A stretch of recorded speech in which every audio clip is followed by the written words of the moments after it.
¿Alguna vez te has puesto a pensar en cómo el béisbol profesional se parece a un ecosistema implacable? Un día eres la promesa que todos quieren y al siguiente, tu rodilla o tu codo deciden que tu temporada ha terminado. Hoy tenemos un menú que es un reflejo perfecto de esta montaña rusa. Los Dodgers haciendo de las suyas en el mercado, los Yankees viendo cómo una joya que dejaron ir brilla en las montañas de Colorado, y una ola de lesiones y regresos que nos hacen cuestionar hasta dónde puede llegar el cuerpo humano. Es una analogía perfecta. El béisbol no perdona, no tiene memoria y sobre todo no espera a nadie. Mientras un veterano entra a la sala de resonancias magnéticas, un novato de 22 años está haciendo historia en su primer turno al bate. Hoy vamos a desmenuzar exactamente eso, el contraste entre la fragilidad humana y la genialidad deportiva. Tenemos extensiones de contrato que cambian filosofías, retornos quirúrgicos que desafían la ciencia y movimientos de oficina que parecen sacados de una partida de ajedrez de grandes maestros. Empecemos por la parte más oscura de este deporte, que es la sala de emergencias. Lo de Cody Ponce en Toronto es un balde de agua fría. Un esguince en el ligamento cruzado anterior justo cuando estaba debutando con ese contrato de 3 años y $30 millones. Lo ponen en la lista de lesionados de 15 días, pero sabemos que si requiere cirugía, podríamos no verlo hasta dentro de un año. Y ni hablemos de Zach Eflin en Baltimore, otra vez al escáner por el codo. Con una efectividad de 2.45, estaba lanzando de maravilla, pero su cuerpo simplemente no resiste. ¿No te parece que estamos llegando a un punto crítico donde la exigencia física supera la biomecánica del brazo? Totalmente. Es el costo oculto de la era de la velocidad y el giro extremo.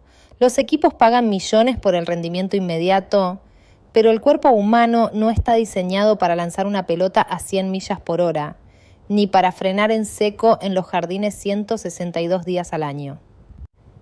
Lo de Ponce es trágico porque el reloj biológico de un atleta no se detiene mientras se rehabilita. Y lo de Eflin, bueno, la fragilidad ha sido su sombra constante. Para hacerle espacio al veterano Suárez, Baltimore tuvo que mover a Jordan Westburg a la lista de 60 días. Es un efecto dominó. Cae un tendón y toda la estructura del equipo tiembla. Y hablando de tendones y retornos, tenemos dos caras de la misma moneda en el montículo. Por un lado, Shane McClanahan vuelve tras su cirugía Tommy John. Lanzó casi 5 entradas, permitió 2 carreras, pero como era de esperarse, perdió casi 1,5 millas en su recta y 2 millas en su curva. Pero luego miras a Nueva York y Kodai Senga regresa no solo sano, sino lanzando más rápido. Su recta subió casi 3 millas por hora, su famoso lanzamiento de tenedor subió 1,5 millas. Es casi ciencia ficción. ¿Cómo explicas esta disparidad en las recuperaciones? Es fascinante, parece magia, pero que es puramente biomecánica y adaptación. McClanahan está en la fase de volver a confiar en su brazo. Esa pérdida de millaje es el cerebro protegiendo al cuerpo, un mecanismo de supervivencia natural tras una reconstrucción de ligamentos. Lo de Senga, en cambio, es un testimonio de la tecnología deportiva moderna y del acondicionamiento físico. A veces, el tiempo fuera por lesión permite a los lanzadores reconstruir su mecánica desde cero, optimizando cada movimiento. Senga volvió como una versión 2.0 de sí mismo, generando 16 swings fallidos en su primera salida. Es un monstruo. Una versión mejorada, sin duda. Pero cambiemos de marcha y hablemos de las oficinas, porque hay movimientos que pasan desapercibidos y terminan definiendo campeonatos. En Colorado, TJ Rumfield está destrozando la pelota. En apenas 16 turnos tiene un promedio de PIN 438 y un slugging gastronómico de 1.18. Y pensar que llegó de los Yankees hace un par de meses a cambio del relevista Ángel Chivilli. Nueva York lo dejó ir porque estaba bloqueado por Ben Rice. ¿Es esto un error de evaluación garrafal o simplemente el destino inevitable de los prospectos en equipos grandes? Yo lo llamaría el síndrome de la abundancia. Cuando tienes a alguien rindiendo o bloqueando el camino, los prospectos se convierten en simple moneda de cambio. Nueva York no evaluó mal a Rumfield, simplemente priorizó sus necesidades inmediatas. Pero Colorado le dio lo que todo jugador joven necesita desesperadamente: Oxígeno, turnos al bate y cero presión. Es una lección brutal de economía deportiva. A veces, el descarte de un equipo es verdaderamente la pieza angular de otro. Además, tiene apenas 25 años y muchos años de control contractual. Exacto, el control contractual es el santo grial de las gerencias, y nadie entiende eso mejor que los Dodgers. Acaban de adquirir al zurdo Jake Ear desde los Nacionales. Es un movimiento de bajo riesgo, asumen su contrato que está bajo control hasta 2032. Mientras tanto, equipos como los Marineros designan por asignación a Ryan Lutus para darle una extensión a Cole Emerson y los White Sox hacen lo mismo con Gerald Pérez, a quien habían tomado en el draft de regla 5. Es un constante reciclar de talento. ¿Qué ven los Dodgers que los demás no ven? Es el clásico movimiento de Los Ángeles. Compran barato, ajustan un par de tornillos en su laboratorio de picheo y de repente tienes a un relevista de élite atado por años. Tienen el margen de error para apostar por brazos que otros descartan. Saben que no necesitan que sea una superestrella de inmediato, solo necesitan que ejecute un rol específico. Es la diferencia entre reaccionar al mercado y manipular el mercado a tu favor. Manipular el mercado es una cosa, pero lo que hizo José Fernández con los Diamondbacks no requiere manipulación, requiere puro talento puro. 22 años, venezolano, debuta y se va de 4-3 con 2 cuadrangulares y 4 impulsadas. Se convierte en apenas el octavo jugador desde 1901 en conectar 2 jonrones en su primer juego. ¿Qué pasa por la mente de un chico que logra algo así en su primer día en la oficina? Imagina prepararte toda tu vida, soñando con ese momento y que la realidad supere tu guión más optimista. Es pura adrenalina. Romper un récord que te pone en una lista de 8 personas en más de un siglo de historia es absurdo.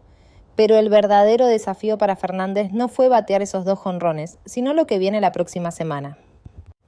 La liga se ajusta rápido. Ahora hay un reporte de cazatalentos sobre él. Los lanzadores sabrán qué picheos no puede batear. El talento te lleva a las grandes ligas, pero solo el ajuste mental constante te mantiene allí. Y hablando de mantenerse y asegurar el futuro económico, me llama mucho la atención lo que está pasando en las oficinas de San Luis y Baltimore.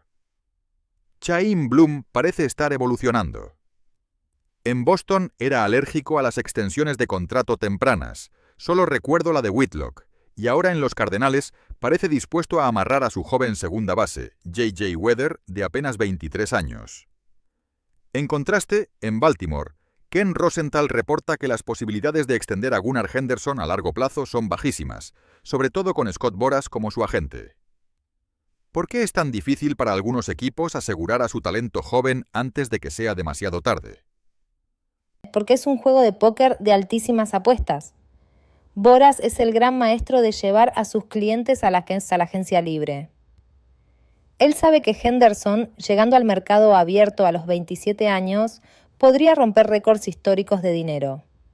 Baltimore tiene 3 años de control, pero el reloj hace tic-tac fuerte. Por otro lado, lo de Bloom en San Luis es fascinante.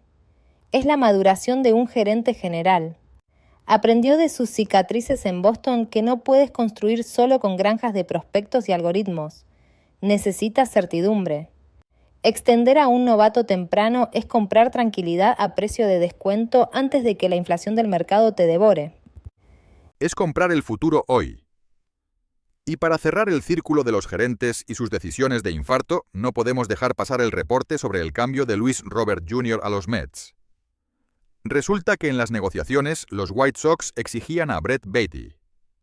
Los Mets dijeron un rotundo no y ofrecieron a Mark Vientos. Chicago lo rechazó y terminaron llevándose a Luis Ángel Acuña.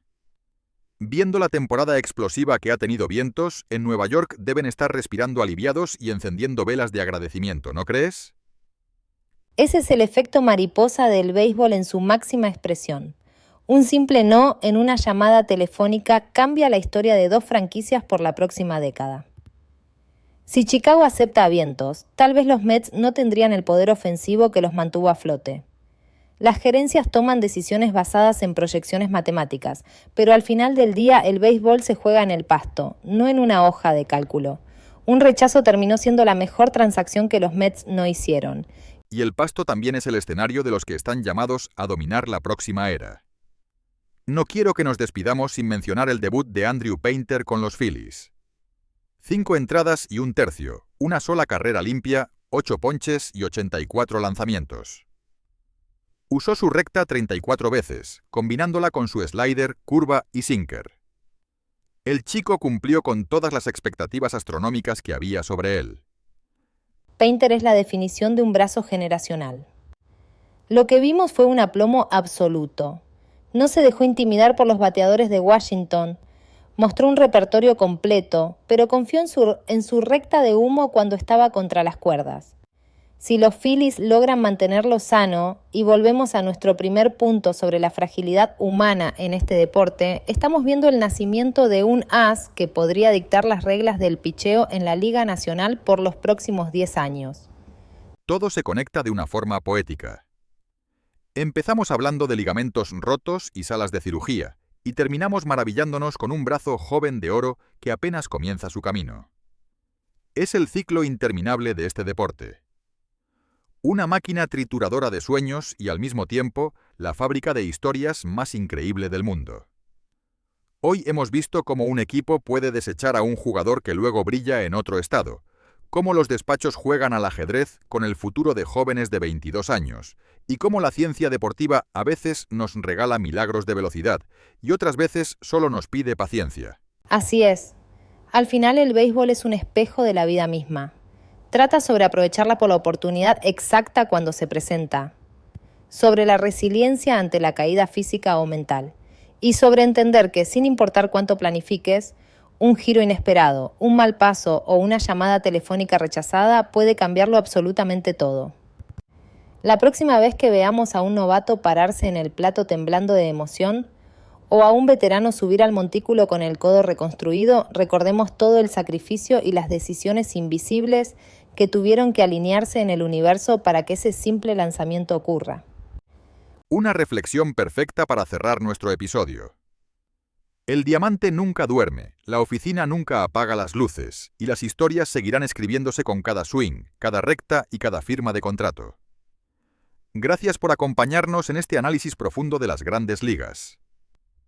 Nos quedamos pensando en esos prospectos que esperan su momento en las ligas menores y en esos gerentes que, esta misma noche, estarán dudando si presionar o no el botón de un cambio que podría definir su legado. Sigan amando este deporte, sigan cuestionándolo y nos escuchamos en la próxima entrega.